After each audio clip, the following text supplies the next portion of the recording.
Hey everyone, it's time for daily news analysis. Today is April 17, and let's look at some of the important news that might be of relevance in your competitive examination that you should be aware of. What is happening nationally, internationally, legally, business, sports, all the relevant things that you require. We'll discuss now. Just one second.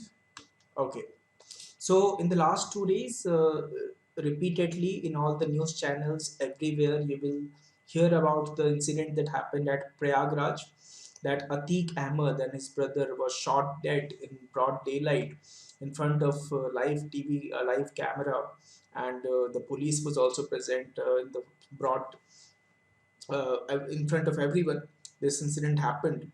So now the perpetrators have been identified. The people who were involved in that, three people have been identified who shot Atiq Ahmed and his brother, and the inquiry is being made. And UP government has formed a judicial commission to investigate this killing. Now, this panel is led by a retired High Court judge, and it will submit its report in 2 months. Opposition leader is describing the shooting as a failure of law and order for obvious reasons, because it is a very rare incident that, with no fear of law, three people just simply come shoot someone in front of live camera, live TV, and then eventually they had to surrender because of the presence of police there. So some BJP members term the death as divine justice. So that is also coming because Atiq Ahmed himself was no saint. He himself had criminal records and so many. Uh, he himself was termed as the mafia turned politician. So some people are saying that it's a divine justice. And the three accused that are involved, they have been sent to judicial custody. So they have set up a three-member judicial commission to inquire into the killing of gangster turned politician Atiq Ahmed and his brother Khalid Azim, who was also known as Ashraf. Now their last rites were held in the evening amid heavy security. Ahmed and Azim, both accused in the Umesh Pal murder case, they were shot dead by three men on as police personnel were escorting them to hospital in Prayagraj for a checkup. Now you must have followed this news in great detail because it was all over social media and the news channels. The commission, headed by retired Allahabad High Court Judge Arvind Kumar Tripathi, will have to submit its finding to the government within 2 months. So, in a time bound manner, the inquiry will happen. Retired Judge Brijesh Kumar Soni and former Director General of Police Subesh Kumar Singh are the other members of the commission that will inquire into the killings. On Sunday morning, the state authority suspended mobile and broadband internet services across Prayagraj and deployed security personnel to sensitive areas to maintain law and order. Soon after the murders, the police invoked Section 144 of the Code of Criminal Procedure, prohibiting the assembly of more than four persons. Also, remember the name of the section, Section 144. It is very frequently used in newspapers whenever any such incident happens. So section 144 is invoked that prohibits assembly of five or more people in a place. Opposition leaders demanded a court-monitored probe into the shooting, that there should be a court-monitored probe, and the shooting took place in front of TV cameras, and this was described as a failure of law and order in the state. They also demanded that the Yogi Adityanath government should be dismissed because it's a very huge lapse of law and order. However, the state government claimed that the shooters were not checked because they posed as media persons. So they came as a media person and then they started shooting. So they could not be caught that way. And some BJP leaders are saying that it is divine justice because of the things that Atiq Ahmed did. So similar fate he was met with. Prayagraj court sent the three accused to judicial custody for 14 days, and the shooters have been identified as Arun Maurya, who is only 18 years of age. He is from Kasganj. Then there is this Lavlesh Tiwari, who is 22 years of age. He is from Banda, and Sunny Purane, who is 23 years of age, and he is from Hamirpur. So Lavlesh and Sunny, they already have a criminal background, and they are facing charges such as attempt to murder, assault, and molestation. So they were, in fact, some of the news channels are saying that they wanted to become big mafias, big in this field. So that's why they executed this. That's why they went through this. So, however, now they are behind the bars, and let's see what happens to that. Okay, now there was this incident of arson in train, and police is saying that that incident is an act of terror, and UAPA has been invoked here. So this was the Kozhikode. This was the incident in Kozhikode train that happened on 2nd of April, and the Kerala Police Special Team has invoked section of UAPA. What is UAPA? Unlawful Activities Prevention Act against the prime suspect. The prime suspect was Shahrukh Saifi, as his police custody ends in 2 days. The move also had set the stage for the National Investigation Agency to take over the case. Now, he was charged under Section 16, which is Punishment for Terrorist Act of the UAPA. Please remember these sections. As a law aspirant, these sections are relevant for you. Section 16 is for the Punishment for Terrorist Act of UAPA. Then at present, sections of the Indian Penal Code, including Section 302 and the Railways Act, have been charged against Safi since the police secured his custody for interrogation and evidence collection. So, what happened exactly? What was the case? So, Safi, he was arrested 2 days after he doused unsuspecting passengers with petrol and ignited a blaze in the D1 coach of the Executive Express at Ilathur near Kozhikode. Three panic-stricken passengers who jumped off the train died, while nine sustained burns. So this has been termed as an act of terror, and UAPA is now involved. There is proposal for Sabrimala Greenfield Airport, and it has received central approval. So that's a good news. We'll get another airport now. So the plan to establish the Sabrimala Greenfields Airport at Arumali has received a major boost, with the project proposal receiving approval from the Union Ministry of Civil Aviation. Now this approval was granted after reviewing the techno economic feasibility study report, which was presented by the Kerala government. So there are so many tests involved. Environment impact assessment is nearing completion. There is social impact assessment that is also in the final stage. So all those tests have been done. The impact assessment has been made, and the approval has been given for this airport. This is interesting that legalizing same-sex unions will improve mental health outcomes among LGBTQIA individuals. This is according to a research report, and the Supreme Court is scheduled to hear the petition seeking legal recognition for same-sex marriage on Tuesday. So, a study among Indians have found that legalizing of such union will have a positive impact on the mental health of LGBTQIA individuals. The title of this study is The Anticipated Impact of LGBTQIA Marriage Equality Legislation on Indian Society and Mental Health.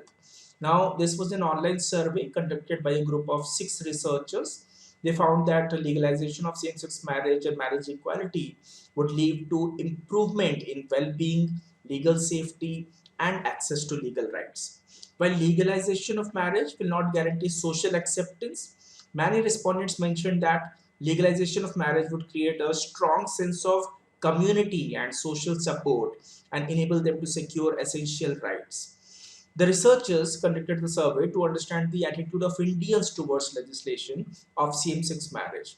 The sample size for this research was 5,825 respondents, and 95% they welcomed the legislation of marriage for LGBTQ, and 93% believe that marriage equality will reduce mental health related distress in youth. The study also found that decriminalization of Section 377 by the Supreme Court had a positive impact on the mental health of LGBTQIA individuals. Also, 93% of the respondents believe that legalization of same-sex marriage will improve mental health outcomes, including reduced level of anxiety, depression, suicidal thoughts, griefs, etc. in LGBTQIA plus youth and families. Further, it would bring visibility to the lived experiences of queer couples. Now, in the study, the authors quoted a respondent who says that to be formally and socially able to come out of the society as a legitimate couple and family unit will provide immense impetus to self-esteem, besides lowering of anxiety and depression for the gay community. They have the right as everyone else to be with whom they love, have children, cohabit, own assets together, and more. There has been a rise in the bilateral trade between US and India, a rise of 7.65%. So the Commerce Ministry data shows that the trade between India and US has increased to $128.55 billion in the year 22-23 as against $119.5 billion in previous year. So this is on account of increasing economic ties between India and US. G7 ministers commit to work for carbon-free electricity by 2035. So, on the final day of conference in Sapporo, Sapporo is in Japan. So, there has been a proposal to have a deadline for phasing out coal. So, for better production of the environment, the attempts is being made to phase out coal-based energy. So, gets shot down as final text gives leeway for investment in gas as a stopgap arrangement. Participants also agree to speed up clean energy investment. So the climate and energy ministers and the envoys from G7 countries committed to work towards ensuring carbon-free electricity reduction by 2035 and accelerating the phase out of coal.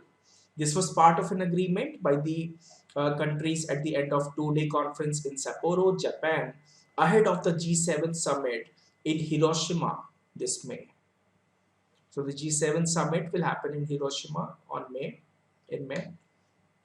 61 dead after clashes between Sudan army and rivals entered second day. Now this is a very important international news that is getting traction these days. That the Sudanese military and there is a powerful paramilitary group. A battle is going on for control of the chaos-stricken nation, and this is for the second day it has happened. More than 670 people are injured in the battle, which is born out of a power struggle between the commander of the armed forces and the head of the rapid support forces. Both groups had agreed to a 3-hour humanitarian pause in fighting. Now, heavy fighting involving armored vehicles, truck-mounted machine guns, warplanes, they raged in the capital, the adjoining city of Omdurman, and in the flashpoints across the country. The rival forces are believed to have tens of thousands of fighters each in the capital alone. Now it remains to be seen that how it escalates further and when they declare the ceasefire if they ever. Lula moots joint talks with China, UAE on Russia war. Now, who is this Lula? He is the Brazil's president, Luiz Inácio Lula da Silva. Now, he has said that he discussed joint mediation for Russia's war in Ukraine with China and United Arab Emirates. Now, he was accusing US and the Europe for prolonging the conflict. Now, he was on an official visit to China and the UAE after returning for a third term in office. He said that the two countries and the other should join the political G20 to try to end the war. Now, he also remarked that the war was caused by decisions made by the two countries, that is Russia and war. He was talking through a translator and he said that President Putin doesn't take any initiative to stop the war. Zelensky from Ukraine doesn't take any initiative to stop the war. So that is what his views, those were his views. Kishida vows safety of G7 after smoke bomb.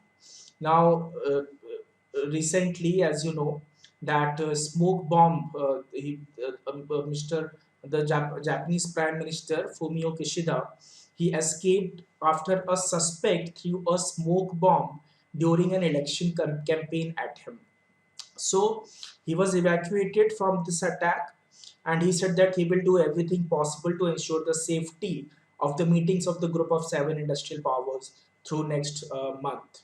So as I told you that G7 will be happening in Japan, and such incidents of violence are dangerous for such meetings. And this, please remember that last year in July, the former Prime Minister Shinzo Abe was assassinated in Japan. So that is also an issue of concern there. But he has assured that nothing of the sort is going to happen, and he will ensure safety. Sri Lanka at 75 years is a failed state, says former President Kumara Tunga. So, despite possessing enviable social indicators at the time of independence in 1948, Sri Lanka is a failed state. And this statement is coming for former President Chandrika Bandaranaike, and she said that. She says that 75 years is a long time for a nation to achieve considerable progress. Even after 450 years of destruction by colonial rule, at independence, Sri Lanka possessed some of the best socio-economic indicators.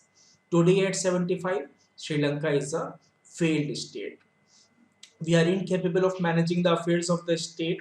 She talked about how it declared bankruptcy, which is a very rare situation for any country in the world.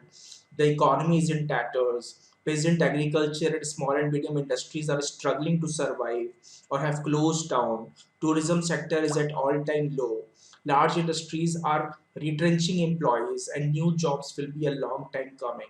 So she said all this in she was delivering this lecture on UNESCO Goodwill Ambassador Madanjeet Singh Memorial Lecture of 2023, and those were her views on Sri Lanka. Pakistan has increased the price of petrol. So cash-strapped Pakistan increases the price of petrol by 10 rupees. So now the petrol is available at rupees 282 per liter, Pakistani rupee per liter in Pakistan. Now, Berlin had shut down its nuclear reactors, but Finland has opened Europe's largest nuclear reactor now. So, now producing around 14% of country's power is expected to remain operational for at least next 60 years. This Finland's new nuclear reactor. Brij Bhushan not to contest in the WFI election. The Wrestling Federation of India, Brij Bhushan, there were so many allegations against Brij Bhushan, who was the chief of the World Wrestling Federation of India, and he won't be contesting the next election. So the WFI has decided to hold this election on May 7 in Delhi, and the WFI chief Brij Bhushan Sharan Singh, against whom some prominent wrestlers level several charges, he will not contest for the post of president. Alright, that's all for right now. Thank you so much. See you in the next session with more set of news. Till then, have a good day. Goodbye.